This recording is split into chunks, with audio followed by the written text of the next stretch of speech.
Planet Earth, 10,000 years ago. For 2.5 million years, our prehistoric ancestors had been living in caves, passing the time by bashing stones together. Then suddenly, everything changed, and people began to build huge monuments all over the planet. But how and why? It's the biggest mystery in human history, but not for some people.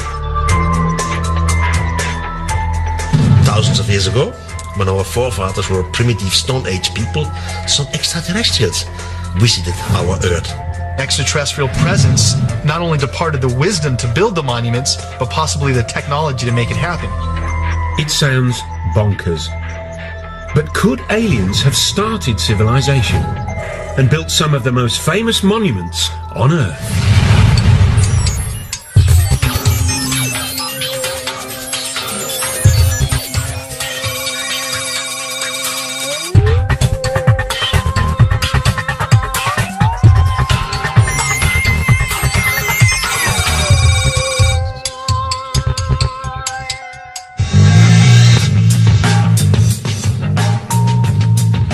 All over the Earth, there are giant stone monuments. Almost everyone knows they were created thousands of years ago by ancient man. But could almost everyone be wrong? According to the official history books, buildings like the pyramids and Stonehenge are triumphs of human engineering, which mark the beginning of our human civilization. But there are a few nagging questions about them, like why they seem to appear out of the blue.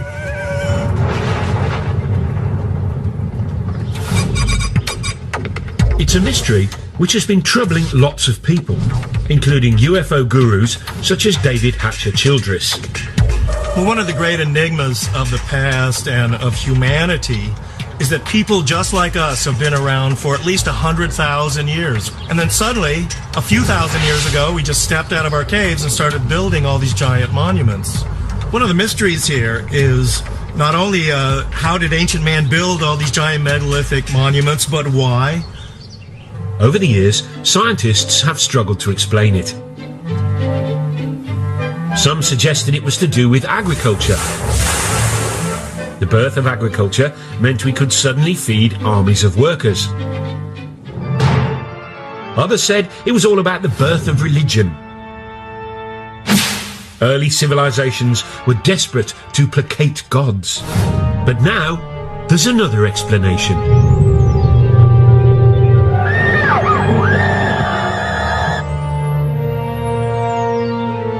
One group of people say that most of these monuments were built or designed in the distant past by aliens who visited our planet with their super advanced technology.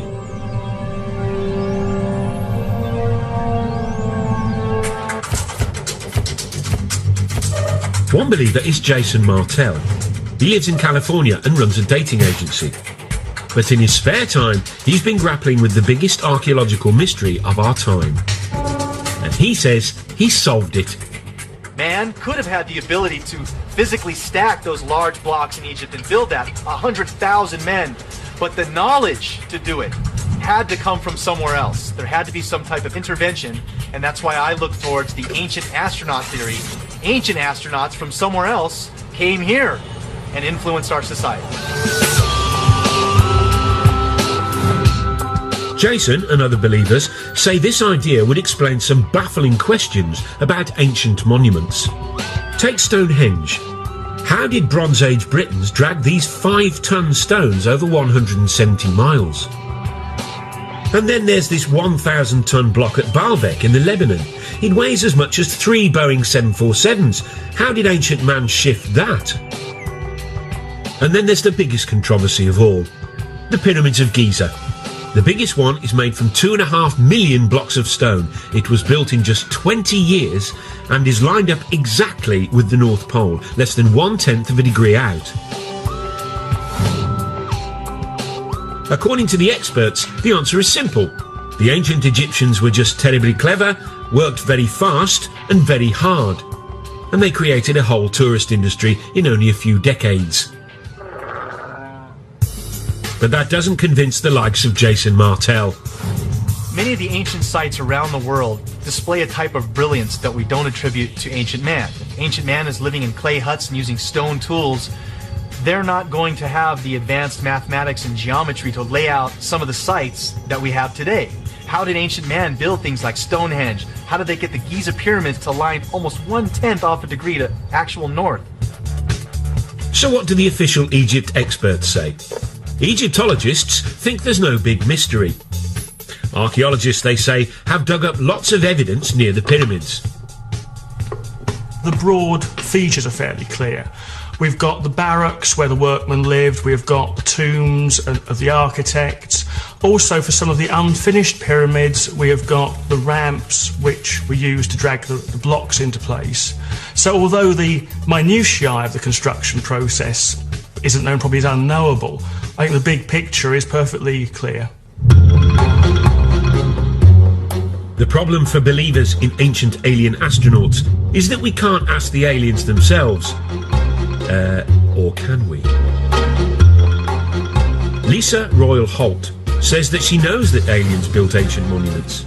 That's because she is an intergalactic medium who's in direct spiritual contact with an alien called Sasha.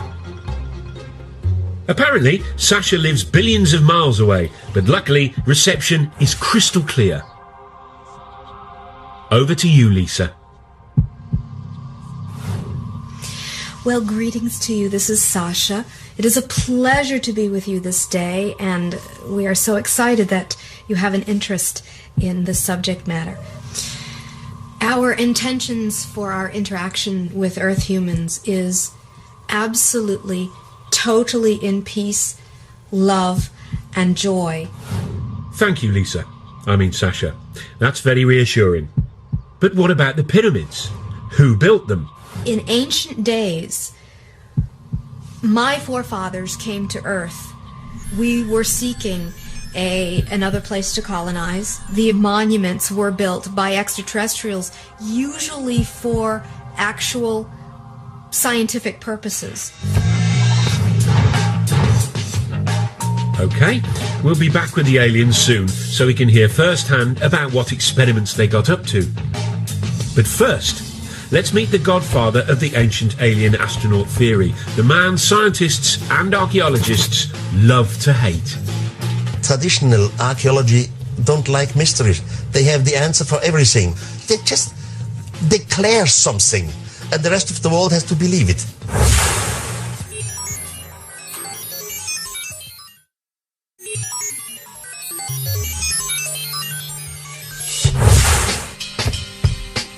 In 1968, Erich von Däniken, a Swiss hotel manager, achieved international notoriety when he published a controversial theory which said that alien astronauts had visited Earth in our ancient past. Now, it wasn't the first time it had been suggested extraterrestrial beings had come to Earth in prehistoric times. This, after all, had been a staple of science fiction fantasy for years. But Erich's idea had a rather crucial difference. He said it was true. His book, Chariots of the Gods, sold more than 60 million copies worldwide. And he quickly became an international superstar. Erich seemed to give the world a brand new space-age version of human history. Thousands of years ago, when our forefathers were still Stone Age people, some extraterrestrials arrived. Von Däniken argued that those extraterrestrials helped build ancient monuments. His career as a solver of ancient mysteries began, he says, in the 1960s. While other people were taking drugs and generally rebelling, Erich was pondering ancient buildings, and one in particular, the Great Pyramid of Egypt. Built as a tomb for the pharaoh Cheops, it's made of 2.5 million stone blocks. Some of the biggest weigh up to 80 tons and were transported from quarries hundreds and hundreds of miles away. And that was 1,000 years before the invention of the wheel. To Erich von Däniken, that posed a huge question. Not why the aliens didn't give us the wheel, but another big question. This is the largest man-made monument on Earth. With a height of about 450 feet and weighing 30 million tons. It's quite a piece. I mean, for a group of people or architects who come right out from Stone Age time.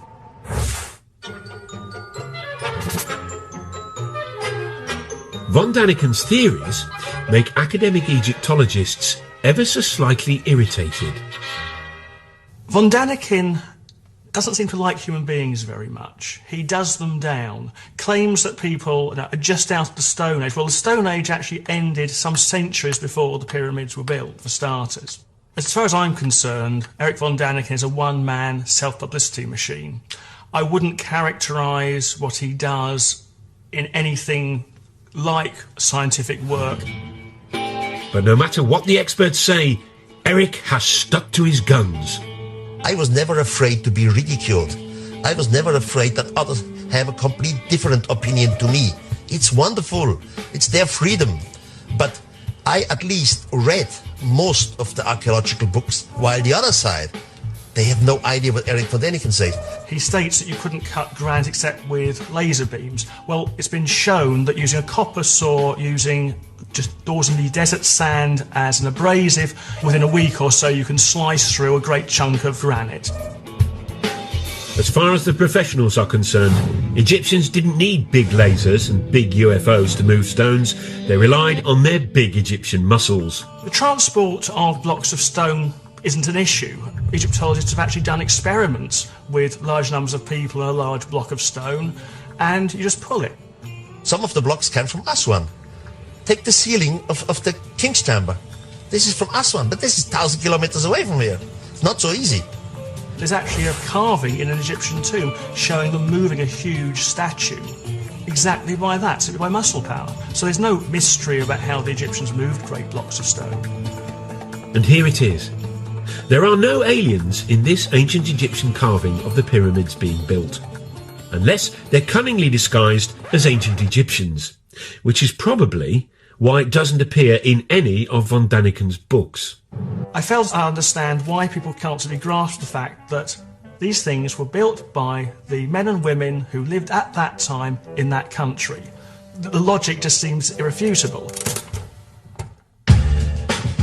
There are some other obvious quirks in Erich's theory about the pyramids. For one thing, he says after the aliens left, humans did build some pyramids, using alien technology left behind. How did they do that? That's another mystery. He's not quite sure. He also says the pharaoh's tombs were actually a cunning attempt to copy the alien science of cryogenics, which preserves the dead in a state of suspended animation. Von Daniken was quickly dismissed as a crank, and still is. But the archaeologists don't have it all their own way, for there's one irritating little puzzle they haven't been able to solve yet. According to the scientists, the Great Pyramid was completed in just 20 years. Given there are over 2 million blocks, that means the Egyptians had to quarry, move and set a block every minute and a half of every day, 365 days a year for the whole construction period. One has to admit that the details of pyramid construction remain obscure. 2.5 million blocks in such a short time? There really must be doubts if you have a reasonable brain. Having wowed the public with his theory about pyramids, von Daniken then set out across the world to find more evidence of more alien ancient activity. These extraterrestrials have left some proof. But the question is complicated. Left what? What could they have left? And what do you know? He saw that proof everywhere. This 5,000-year-old African cave painting, for example, he says, is of a spaceman, complete with helmet. This ancient stone, he claims, shows people using telescopes. And when he climbed into this Mayan tomb in Mexico, he found what his book would later say was a carving of what seemed like an extraterrestrial traveller in his spaceship. Hunched over the controls, the alien seems to have his breathing apparatus in place, and flames are spewing out of his rocket. According to von Daniken, it's just like the liftoff at Cape Canaveral. And then he said he had the revelation which proved his idea had to be true when he visited South America. and flew over the famous Nazca lines in Peru.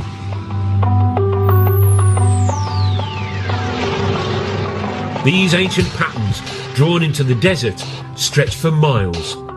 Some are weird shapes. But mysteriously, those weird shapes can only really be seen from the sky. I had my first flight over Nazca, and it was very, very impressive because you can see it only from the air. Then you fly higher, then you see something who looks like airstrips. You think, this is fascinating, this is incredible, this is not normal for the natives. And then the question comes, why have they done it, and why exactly here? Archaeologists say these lines are irrigation channels or religious symbols, but von Daniken says he has a much more convincing explanation involving, yes, you guessed it, aliens. We had a mother spaceship around the Earth. From the mother spaceship, smaller vehicle came down, and they were looking for some kind of mineral and whatever. And they make their discoveries and disappeared again. The first lines, he said, were left by accident by the aliens who left marks when they landed and took off in their UFOs. The natives came and see the line of landing because sand and little stones are blown away. And now the natives start to make lines like they have seen created by some mysterious god. Eric believes that the Nazca were so impressed by the visiting aliens, they thought they were gods and set out to copy the lines themselves. He says it was an effect similar to that modern Westerners had on Stone Age tribes in the 20th century. New Guinea tribespeople thought the first Westerners they saw were gods who had come down from the heavens in silver birds. They worshipped them long after they'd gone and even built model planes and airfields hoping to lure the silver birds back. But it didn't work for the poor old Peruvians, though. The aliens never returned. And instead, they got the Spanish. Eric is now convinced that all over the world, ancient man had mistaken aliens for gods. This realization has had a dramatic effect on him. He was a devout Catholic, but isn't anymore. How did it change my life? First of all, it changed my religion. Now I'm praying to some thing which I cannot understand, which I know it exists. As soon as you start to understand it in a cosmical way, it changes your point of view concerning religion and concerning having right. I cannot live anymore with cults and psychology. Eric von Daniken has a brand new explanation for the whole of human development. Creatures from outer space, he says, not only built and designed most ancient monuments, they inspired all the great religions too. This is heady stuff, but there are two small problems. Not a single expert agrees, and none of his evidence stacks up. Take the so-called alien astronaut in his rocket ship from the Mayan tomb. What von Daniken says are controls and flames are in fact well-known Mayan symbols, like this. It's not part of a rocket, but the face of the Mayan earth god. And these South American stones with supposedly ancient carvings of primitive people gazing at the stars through telescopes, they were exposed by a BBC documentary as fakes, all made by this clever farmer. But that hasn't stopped Eric's runaway success. His 29 books have sold 63 million copies and been translated into 32 languages. Brian Appleyard is a leading British author who's written on the public's fascination with UFOs. He thinks von Daniken's success is down to people's growing distrust of experts, which leads to a taste for conspiracy theories. Now, people by the 60s and 70s, and because of the Cold War, people were paranoid, convinced that governments were lying to them, convinced that something was concealed, and convinced that the world was not as we were told it was. So people were ripe for a story. They were ready to hear a story about extraordinary things.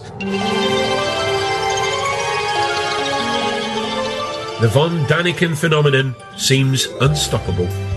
He makes so much money from his books, he recently opened his very own theme park, which celebrates his unorthodox beliefs. Complete with reconstructions of some of the ancient monuments. You see great things like the desert of Nazca in Peru, like Stonehenge. It's a laser show, by the way. In a breathtaking laser show, the visitor experiences the spectacular sight of Stonehenge. There's even a guided tour which aims to answer all those big questions you've been dying to have answered. Did the mythical continent of Mu ever exist? What is the secret of the underwater structures off the Japanese island of Yonaguni? Von Daniken's success has also inspired a whole new generation of authors, including the likes of New Age writer David Hatcher Childress. People are attracted to Eric's theories, I think, because there are genuinely unexplained mysteries of the past. And we really don't have all of the answers to why mankind, supposedly a primitive mankind, would go through the tremendous effort to build many of these giant monuments. Eric von Daniken's definitely been one of the pivotal people that I've looked to grab onto the coattails of his information and really start to look at this information in a new light.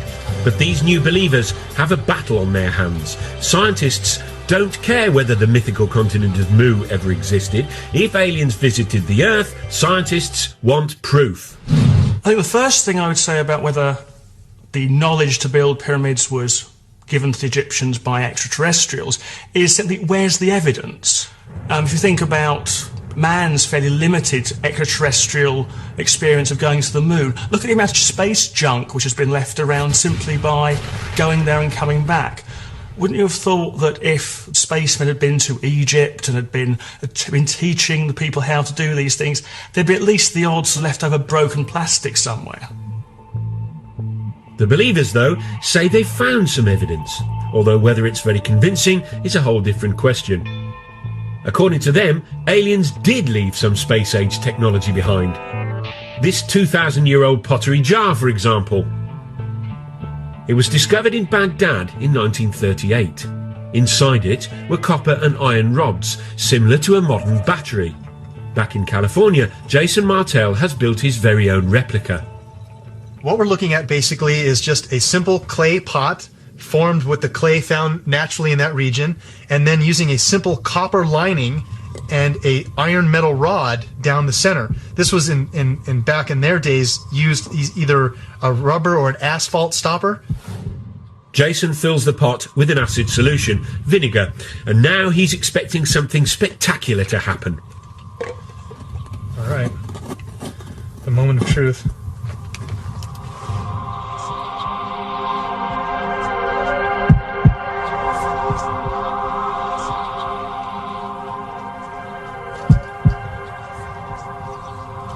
Getting some little numbers here. See that spike? It's going off the chart here now. Look, there we go. See that? Generating 4 volts right there.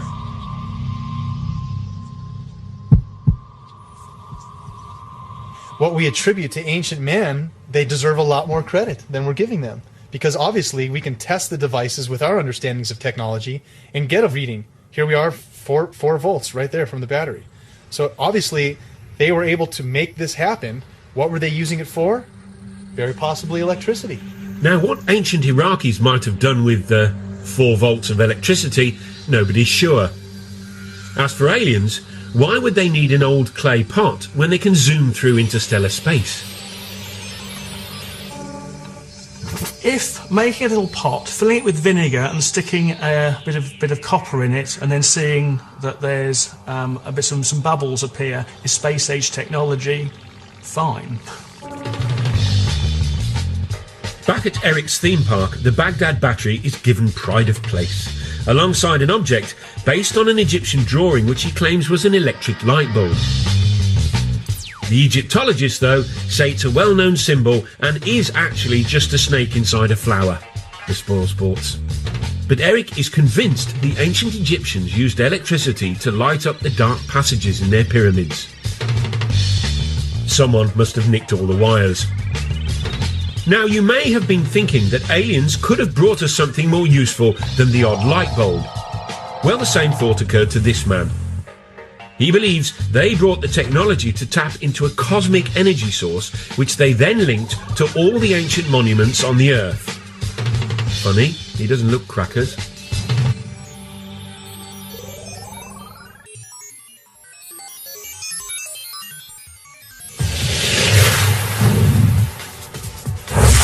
One of the things that makes human beings sort of special is that we live in big, sophisticated societies full of big, complex buildings. It's called civilization. Which is why so many people positively hate the idea that the whole thing might have been kick-started by aliens. At the heart of the theory is the suggestion that extraterrestrials built the very first big buildings of all back in the ancient past. Which is all very well and good, but the believers have had a hard time explaining why the aliens did all this. Were they just trying to show off? Not according to this man. Here he is, hiding in Stonehenge.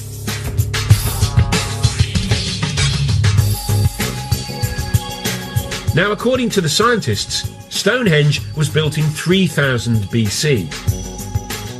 The 5-ton stones were dragged 170 miles by ancient British people to celebrate the sun, it's thought. Which is all very interesting. But not quite interesting enough for David Hatcher-Childress.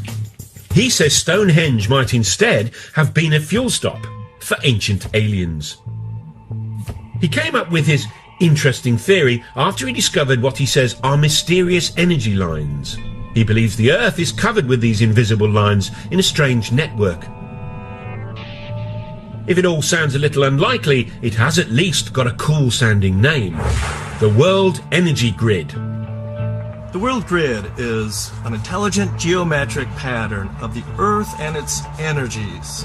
A wave of the sunlight hits the Earth and wraps the Earth like a ball of string of energy, creating this energy grid. As you might have guessed, no scientist believes in this grid or the energy that it apparently contains. But according to Hatcher-Childress, that's just because they're too sceptical for their own good. The aliens, though, knew about the energy grid and tapped into it. How? By building ancient monuments on key intersections of the grid, obviously. By placing megalithic monuments along this grid, UFOs can then take energy off of this energy grid, and by going to certain power points like Stonehenge, the craft can hover over these energy spots and draw energy from those spots to help replenish the craft. Now, why these giant fuel stops are all built out of big lumps of stone, Childress doesn't say. But maybe we could tap into this energy nowadays. Of course we can't. Over to you, David, to explain exactly why not. I know many people must have difficulty in imagining this energy grid around the planet, but it's a lot like this racetrack. Here on this racetrack, we have a geometric formation. It's all interconnected. We have the cars running along this energy grid. But if any part of this racetrack is disconnected or broken, the cars won't have the energy anymore and they won't be able to run along the track. So unfortunately, because the ancient monuments like Stonehenge are nothing more than ruins, the world energy grid has broken down. So no free energy for us. But apparently, the aliens didn't just use the ancient monuments for energy. Oh no. Many of the megalithic monuments, including pyramids, Stonehenge, are actually antennas that can be used by UFOs. So there you go. Stonehenge wasn't just a place where druids hung out. It may have been used by ancient aliens to phone home. Or maybe not. Oh sure, they're from another planet. But talking of phoning home, where might these ancient aliens have actually come from? There is one man who should know. He's Seth Shostak.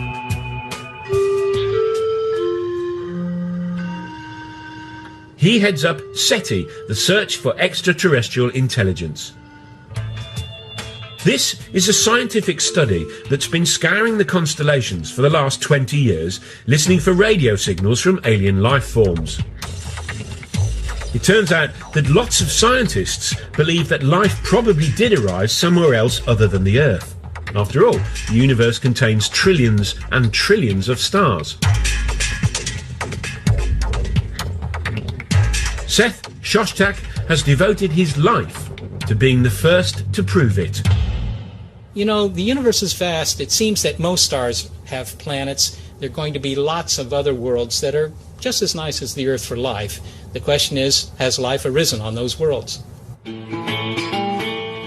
Planet X. Jason Martell is convinced aliens are from there.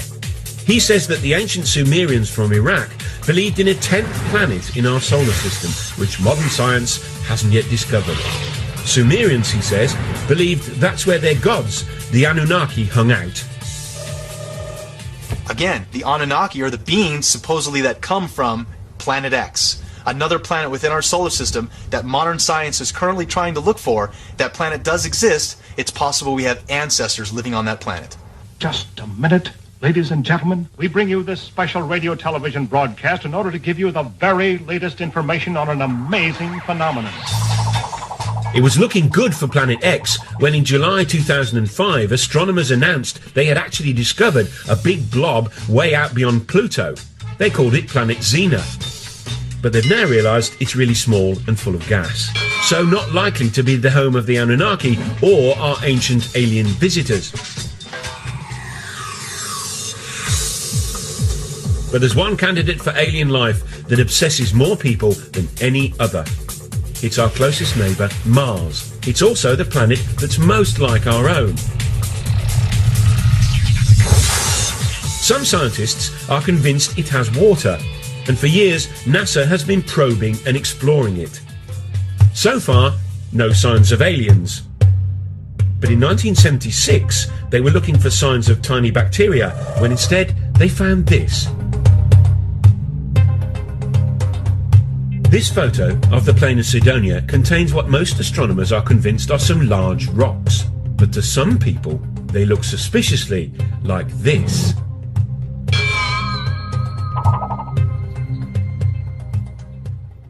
Here's one guy who thinks that's exactly what they are. Tom Van Flandern is a renegade astronomer who has his own theory about Mars and junk. You see, according to Flandern, Mars is really the moon of a planet where extraterrestrial humans first evolved, but had to leave in a bit of a hurry when it exploded. Left behind was all sorts of junk, including pyramids. The most interesting speculation about the origin of the artifacts on Mars is that the original human race was on the parent world that has since exploded. They built things on their moon, Mars, but before the end of their civilization, which they saw coming, they transferred their species to the most nearly habitable planet, which would have been Earth. We'd sure like to get higher resolution images of this and other pyramid-shaped objects on Mars and see if they are truly pyramids. But are these really pictures of Martian pyramids, you ask? Tobias Owen was a NASA scientist on the mission that took the photographs. He's what you might call unconvinced. My job there was to examine pictures as they were coming in of the surface of Mars in regions that we thought would be safe for the spacecraft to land. There was a small group of people who felt that this was an example of an alien construction, that there was life on Mars, or there had been life on Mars. NASA promptly issued a denial, which for believers was obviously proof of a monumental cover-up. You know, the interesting thing about NASA's track record, NASA, National Aeronautics Space Association, could also stand for Never a Straight Answer. In its inception in 1959 or so, NASA consulted a big think tank called the Brookings Institute, which advised NASA, if you ever find extraterrestrials, these things need to be handled cautiously. For one, society in general and religious institutions aren't quite ready to accept an extraterrestrial presence. Pyramids on Mars were spooky enough, but then things got really out of hand when NASA released another batch of photographs from the plain of Cydonia. And near the pyramid shapes was something else. A rocky outcrop that some people felt had an eerie resemblance to something familiar. Something that ancient astronaut believers have long connected with aliens. Yep, that other famous tourist site in Egypt. Very interestingly enough, NASA first took an image of the face on Mars and they labeled it head. And This photograph was quickly dismissed by NASA as a trick of light and shadow. It's not really a face on Mars, it's just a lighting angle difference. Wrong answer. Here we have a face in pyramids on Mars, a sphinx in pyramids in Egypt. There has to be a connection, a Mars-Earth connection. To the scientist, though, it was just a natural feature. This is the kind of thing that we see on the Earth in various places. There's a famous one in New Hampshire in the United States called the Old Man in the Mountain. And there's a tendency among us humans to try to see images of ourselves in nature. And here was a perfect example, but happened to be on Mars. The common sense explanation is simple. Human beings are just hardwired to recognize faces, even when faces aren't there. Over to a psychologist to explain. Faces are very important to humans from infancy. They're so important that we perceive faces even in a stimulus that is not a face. For example, this plate of eggs in front of me looks very much like a face. We can see eyebrows, two eyes, a nose, and a mouth very readily. Well, when I look at the first image that was taken of the structures on Mars, I see it very, very clearly as a face. Here's an eye, here's the bottom part of a nose, here's the outline of a face. This is a low-resolution image, and I'm quite convinced by that interpretation. However, when I look at the more recent image, which is a much more high-resolution image, I'm very hard-pressed to see that as a face. Now, could I see it as a face? I could. I could go and look for the same features that I saw in the first image and try to pick them out here.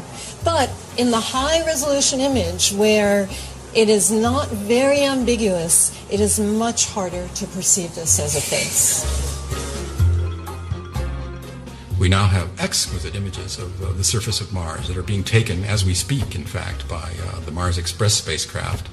And we see extraordinary detail on the surface of that planet, but we see no evidence of anything artificial. So Mars may not have a sphinx, and it probably doesn't have any pyramids. And so far, it hasn't got any signs of life at all. So where do the ancient aliens come from? It's time to consult someone who should really know. An alien herself. Lisa Royal Holt, a cosmic medium, claims she can communicate with aliens. Apparently, she hooks up to the extraterrestrials by putting herself into a self-hypnotic trance. She says she's been doing it for years. It wasn't until I was in college when I was studying hypnosis, and I learned to put myself in an altered state. And when I did that, I started to realize that I was very intuitive, and that sometimes I would receive messages. I'm able to actually hear or sense the communications and then verbally communicate them. Right now, her favourite phone buddy is a female alien called Sasha, who takes over Lisa's brain and communicates through Lisa's voice. We are about to do a channeling session. I will go into a meditative state. You are going to hear from Sasha, who says she's from the Pleiades. You mean the Pleiades, a cluster of stars in the constellation of Taurus, otherwise known as the Bull. Tell us, Sasha, if it's not too personal a question, what do girls from the Pleiades look like? In my world, I actually do have what you would know to be a physical body, though it exists in a slightly different dimension. I could walk down your street and pass as a human, but you would probably look at me and feel there was something strange about me. Sasha says her people were intergalactic empire builders who roamed the universe thousands of years ago, taking over other planets and building vast monuments as they did. Ironically, one of their first colonies was apparently on Mars. We used some of the bases there as colonies. What has been found now on Mars represents the tip of the iceberg of what is still on Mars. But Mars was merely a stopover for Sasha's people. She says they soon turned their attention to us.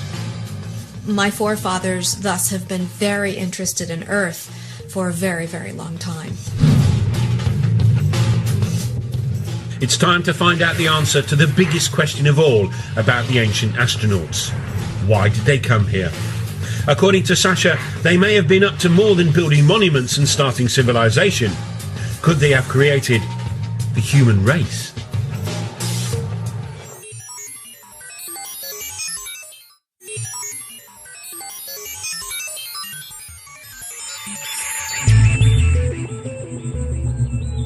If alien astronauts really did visit us thousands of years ago, and that's rather a big if, then the obvious question is why? What is it? I don't know. Well, according to Lisa Holt, or rather her alien mate Sasha, there's a perfectly sensible answer. The aliens chanced upon our pre-human ancestors and then started messing with our DNA, a process she calls upliftment. My sources have said that the extraterrestrial genetic projects on Earth have been going on for thousands of years. If your pre-humans were not uplifted by extraterrestrial genetics, your evolution as human beings would not have progressed as far as it has. You would still be in the evolutionary phase if it was not for the little bit of upliftment that was done. Lisa and Sasha are not the only people to believe this theory.